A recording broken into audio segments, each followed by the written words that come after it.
সজনা ডাঁটা দিয়ে ডিমের এই ঝোলটা এতটা টেস্ট হয়, যেদিন এই তরকারিটা বানাবেন সেদিন আর কোনো তরকারি বানাতে লাগবে না, এই দিয়েই সমস্ত ভাত খাওয়া হয়ে যাবে। আসসালামু আলাইকুম everyone, welcome back to my channel Ishan's mom happiness. এই রান্নাটার জন্য এখানে আলু এইভাবে করে কেটে নিয়েছি, সজনা ডাঁটাগুলোকেও কেটে নিয়েছি, ডিম নিয়েছি আর পেঁয়াজ নিয়েছি। কড়াই বসিয়ে দিয়েছি, কড়াইটা গরম হয়ে গেলে সরিষার তেল দিয়ে দিলাম।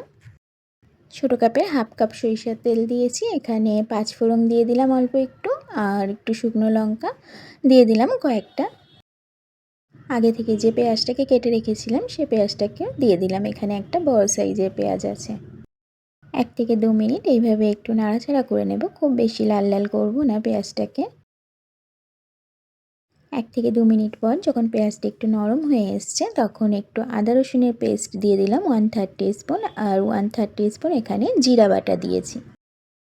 জিরা বাটাটা অবশ্যই দেবেন, জিরা বাটার ফ্লেভারটা এই রান্নাতে ভীষণ ভালো লাগে। মশলার বাটিটা ধুয়েও একটু পানি দিয়ে দিলাম। এরপর 2 থেকে 3 মিনিট সময় নিয়ে মশলাটাকে খুব ভালোভাবে কষিয়ে নেব। এখানে গুঁড়ো মশলার মধ্যে হলুদ গুঁড়ো দিয়ে দিলাম অল্প একটু। হলুদ গুঁড়ো একটু অল্পই দিয়েছি, ডাঁটার তরকারিতে হলুদ বেশি হয়ে গেলে একদমই ভালো লাগে না খেতে। আগে থেকে কেটে ধুয়ে রাখা আলুগুলোকে দিয়ে দিলাম। খুব ভালোভাবে আমি মশলার সাথে আলুগুলোকে কষিয়ে নিচ্ছি। অল্প একটু পানি দিয়ে দিলাম যাতে মশলাটা পুড়ে না যায়।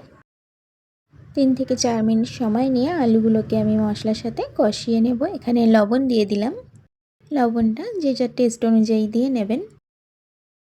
মিডিয়াম টু হাই ফ্লেমে আলুগুলোকে খুব ভালোভাবে কষিয়ে নিয়েছি। যারা মাছ খেতে ভালোবাসেন না তারা অবশ্যই ডিম দিয়ে সজনা ডাঁটার রেসিপিটা ট্রাই করতে পারেন, কারণ সজনা ডাঁটা আমাদের শরীরের জন্য ভীষণ উপকার। আর যারা মাছ খান তারাও একদিন ট্রাই করবেন, এটা দারুণ টেস্ট হয় রান্নাটা। এখানে আমি ঝোলের পানি অ্যাড করে দিলাম, 1 লিটার পানি দিয়েছি এখানে আমি। খুব ভালোভাবে মিশিয়ে নিয়ে এরপর আগে থেকে কেটে ধুয়ে রাখা ডাঁটাগুলোকে দিয়ে দেব। ডাঁটাগুলোকে আমি দিয়ে দিলাম, খুব ভালোভাবে মিশিয়ে নেব। খুব একটা বেশি সময়ও লাগে না এটা, আর গরমে এটা খুব ভালো লাগে খেতে, হালকা পাতলা একটু ঝোল। কয়েকটা কাঁচা লঙ্কা দিলাম, কাঁচা লঙ্কা দিয়ে খুব ভালোভাবে মিশিয়ে নিয়ে ঢাকা দিয়ে দেবো। এটা এদিকে হতে থাক। এদিকে আমি যে ডিমগুলো নিয়েছি এই ডিমগুলোকে একটা বাটির মধ্যে নিয়ে একটু লবণ দিয়ে খুব ভালোভাবে ফেটিয়ে নেব। ডিমটা ফেটানো হয়ে গেছে। সাইডের ওভেনে একটা কড়াই বসিয়ে দিয়েছি। কড়াই গরম হয়ে গেলে সরিষার তেল দিয়ে দিয়েছি। এরপর ডিমটাকে এইভাবে করে ভাঁজ ভাঁজ করে নেব, তাহলে ডিমটা একটু মোটা হবে। এটা দেখতেও খুব ভালো লাগে আর খেতেও কিন্তু ভীষণ ভালো লাগে, কারণ অনেকটা লেয়ার হয়ে যায়। ডিমটাকে খুব ভালোভাবে উল্টে পাল্টে দুটো দিক লাল লাল করে ভেজে নেব। আমার চ্যানেলে সজনা ডাঁটার অনেক রেসিপি দেওয়া আছে। চিংড়ি মাছ দিয়ে সজনা ডাঁটার রেসিপি আছে, আরও অনেক রকম মাছ দিয়ে, ছোট বড় অনেক রকম মাছ দিয়ে সজনা ডাঁটার রেসিপি আছে। আপনারা দেখতে চাইলে আমার চ্যানেলটাকে ভিজিট করতে পারেন। কথা বলতে বলতে দুটো দিক লাল লাল করে ডিমগুলো ভাজা হয়ে গেছে, আর সাইডের ওভেনে এটাও খুব ভালোভাবে ফুটে গেছে। তরকারিটা 80% এটা কুক হয়ে গেছে। এরপর ভাজা ডিমগুলোকে দিয়ে 5 মিনিট আমি মিডিয়াম ফ্লেমে রান্না করে নেব। তরকারিটা ওপেন করার পর একটু ভালোভাবে নাড়াচাড়া করে নিয়েছি। এরপর একে একে ভেজে রাখা ডিমগুলো দিয়ে দেব। একে একে করে সমস্ত ডিমগুলোকে দিয়ে দিলাম। এরপর ঢাকা দিয়ে 5 মিনিট রান্না করে নেব।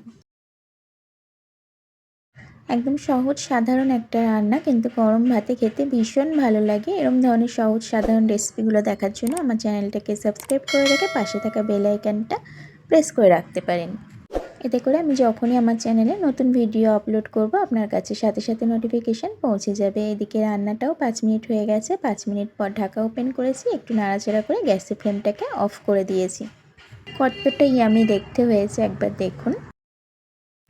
একটা সার্ভিং বোলের মধ্যে এটাকে আমি সুন্দর করে সার্ভ করে নিচ্ছি। বাইরে একটু কাজ হচ্ছে, সেই কারণে এরকম আওয়াজ আসছে। সুন্দর করে সার্ভ করে নিলাম। আজকের রেসিপি কেমন লাগলো অবশ্যই একটা কমেন্টের মাধ্যমে জানাতে পারেন। আবারও দেখা হবে নতুন কোনো ভিডিওতে, নতুন কোনো রেসিপির সাথে। আমার রেসিপি ফলো করে কেউ যদি বাড়িতে ট্রাই করেন আমাকে অবশ্যই একটা কমেন্টে জানাতে পারেন কেমন লাগলো।